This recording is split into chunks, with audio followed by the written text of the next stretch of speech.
Economy.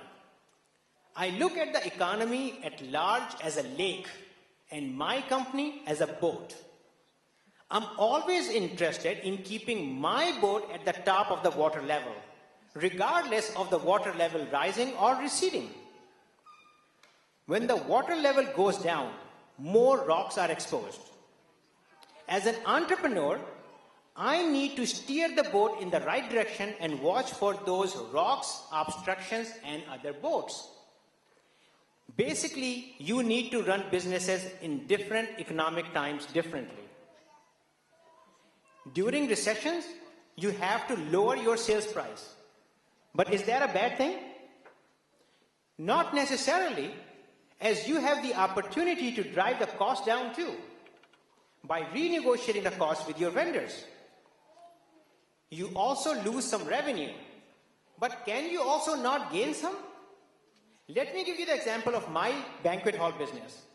In tougher economic times, we see that fewer people are celebrating birthdays, graduations, and anniversaries. But we see more weddings coming our way as our banquet halls are less expensive than the hotel ballrooms. So smaller budget weddings choose us over more expensive option of the hotel ballrooms. In short, we lose some revenue and we gain some. So in our banquet hall business, there is no effect of the slow economic times. In the movie theaters business, during tough economic times, fewer people take expensive vacations. More people stay in town.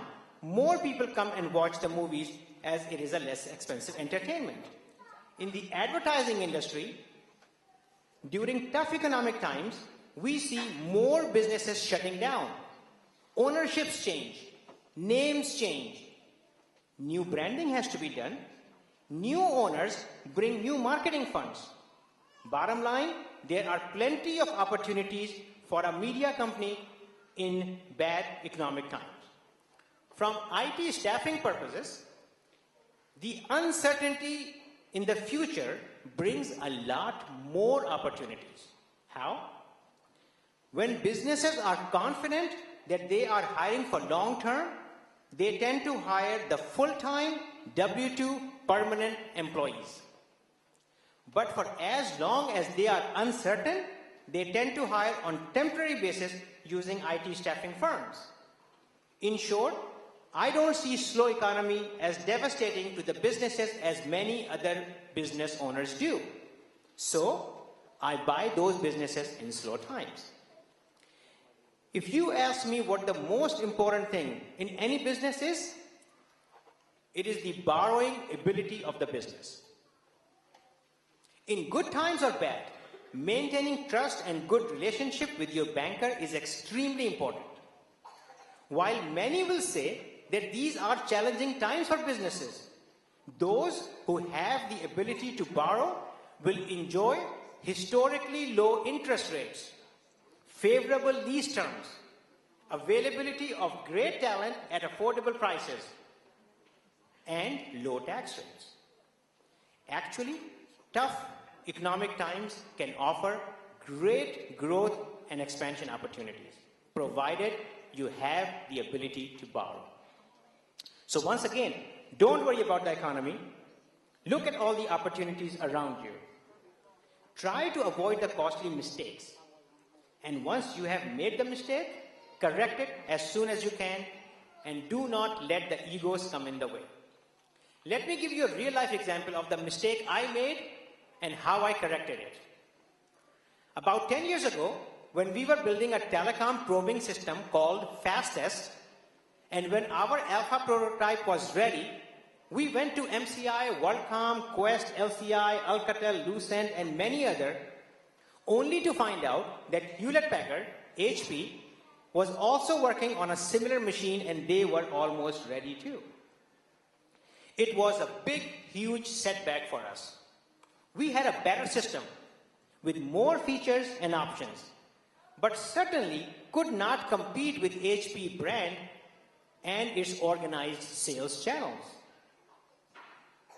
My entire team was ready to give their 100% and to compete with HP and to make our fastest product a success. But all of us were skeptical. Instead of going in a turf war with HP, I called HP, set up the meeting, flew to Colorado Springs, showed them the system and proved to them that our system is superior to theirs. But we would be better off if HP takes over our product, as the two competing products in a very narrow market will not benefit either party. HP loved our fastest product and my proposal. We signed the deal. HP reimbursed us for entire development costs with a small profit margin. HP took the ownership of the product. We offloaded the entire engineering and development team to them on a 5-year fixed contract. Subleased them half of our facility in Richardson, and not only saved our company from a disaster, but also built the relationship with HP, and later on sold them many more services from our other divisions, and overall made significant profits from this relationship. Initially, the egos of my engineers were against my decision. But a year later, when they experienced the telecom bubble burst, they realized how lucky we were that instead of investing more in fastest and picking up the fight with the industry giant, selling HP the product, picking up the big check, and winning the 5 years development and servicing contract was a much better deal. So remember to correct your mistakes sooner rather than later, and don't let the egos come in the way. Another extremely important point to remember in the business world is to delegate. If you cannot delegate, you cannot succeed. It's pretty much guaranteed. If I could not delegate, I would be working full-time in my CPA firm.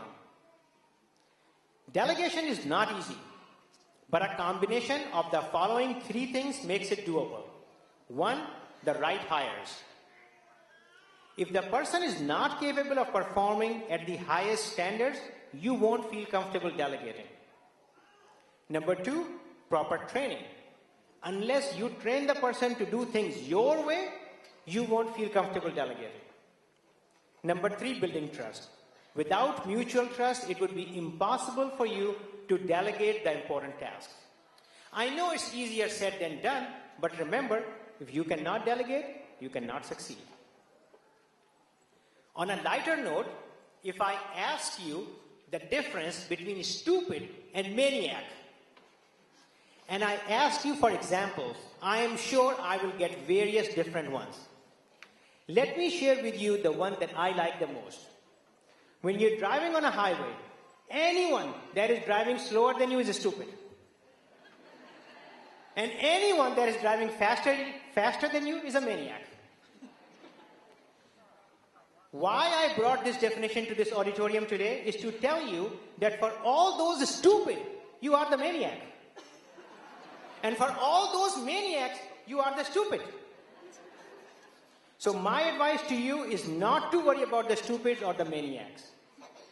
Rather, concentrate on driving safely, following the laws, taking opportunities of the openings that will be created for you, changing lanes and securing the good spots, planning ahead for the best route, picking up new skills along the way, paying close attention to your surroundings, staying aware to avoid unnecessary risk. And once again, don't worry about the stupids or the maniacs. To sum it up, I would say the illiterate of 21st century will not be those who cannot read and write, but those who cannot learn, unlearn, and relearn. Many people amongst us are mirrors, reflecting the mood of the time. But some of us are windows, bringing the light onto dark corners where troubles exist. The whole purpose of education, my friends, is to turn those mirrors into windows. Think, I'm a champion, I'm a winner, I'm ambitious and goal-oriented. I will give my best to be my best. And I am willing to do whatever it takes. And remember, faith makes all things possible. Hope makes all things work. Love makes all things beautiful. May you have all three all your life. And to end, in fact, end is E-N-D. Effort never dies. The rehearsal is over. The curtain is up. The play has begun. Each one of you, go play your part. And remember, the best is yet to come. Believe.